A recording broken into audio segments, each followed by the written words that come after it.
We're diving into the world of intermittent fasting. But before we get into the nitty-gritty of the pros and cons and whether it's your cup of tea, let's chat about what intermittent fasting is all about. Now, human fasting isn't some fancy new concept.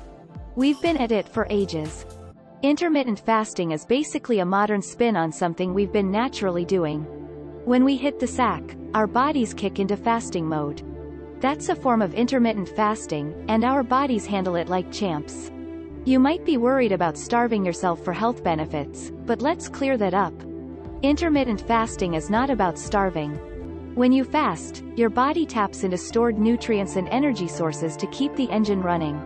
Starvation, on the other hand, kicks in when you've depleted those energy sources and start breaking down essential tissues, like your organs, for fuel. Now, there are several ways to go about intermittent fasting, and this variety can be a bit bewildering, making it a tad tricky to research its effectiveness. For example, there's the 16/8 method, where you chow down during an 8-hour window and then fast for the remaining 16 hours. There's also alternate day fasting, where you eat on one day and then give your stomach a break the next. And let's not forget the 5-2 approach, where you fast for 2 days each week. There's no one-size-fits-all formula here, so it's crucial to find what suits you best. Now, you might be wondering how intermittent fasting can work its magic. Many potential health benefits have been suggested, although most have been proven in animal studies or lab models, which doesn't guarantee the same results in us humans. Still, these findings are super promising. These perks include sharper mental clarity, a favorable hormonal balance, weight loss, reduced inflammation, and a lower risk of certain diseases. But how does intermittent fasting help with shedding those extra pounds? It revs up your growth hormone levels and dials down your insulin levels, which ultimately makes weight loss more achievable. Plus, since you're skipping meals or even going days without eating, you'll probably end up eating fewer calories throughout the week. The idea here is that during those 8 hours of eating, you'll end up consuming less than you would during a full 16 hours. So, let's talk about some other health benefits. We all know chronic stress isn't great for our bodies. They're just not designed to handle extended periods of high heart rates and sky-high blood pressure. But intermittent fasting? Well, it introduces short-term, mild stress, and that can actually be a good thing. To put it in simpler terms, think about exercise. It's a form of mild, short-term stress. And what comes after a workout?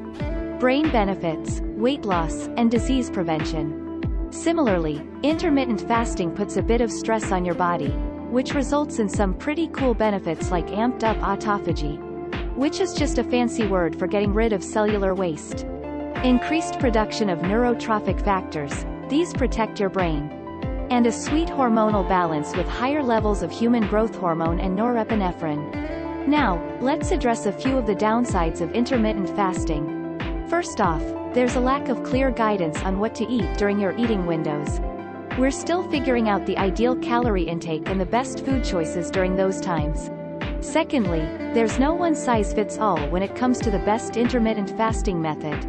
Thirdly, some folks experience side effects like headaches, brain fog, and heartburn while fasting. Fourthly, we're still in the dark about the long-term effects of sticking to an intermittent fasting plan, mainly because most studies are short-term.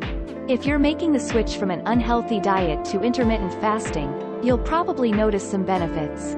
But the big question is, do those benefits hold up 1, 2, 3, or even 10 years down the road?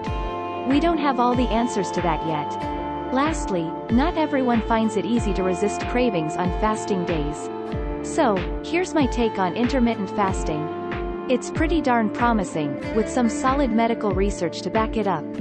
If you can skip a meal or occasionally pass on breakfast, you might see some perks.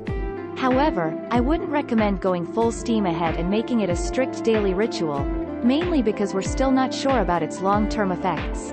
In a world where overeating is the norm, throwing in an occasional fasting day probably won't hurt and might even do you some good. As always, stay happy and healthy. If you enjoyed this video, don't forget to hit that subscribe button down below. Give us a thumbs up, and drop a comment to let us know your thoughts. Thanks for tuning in.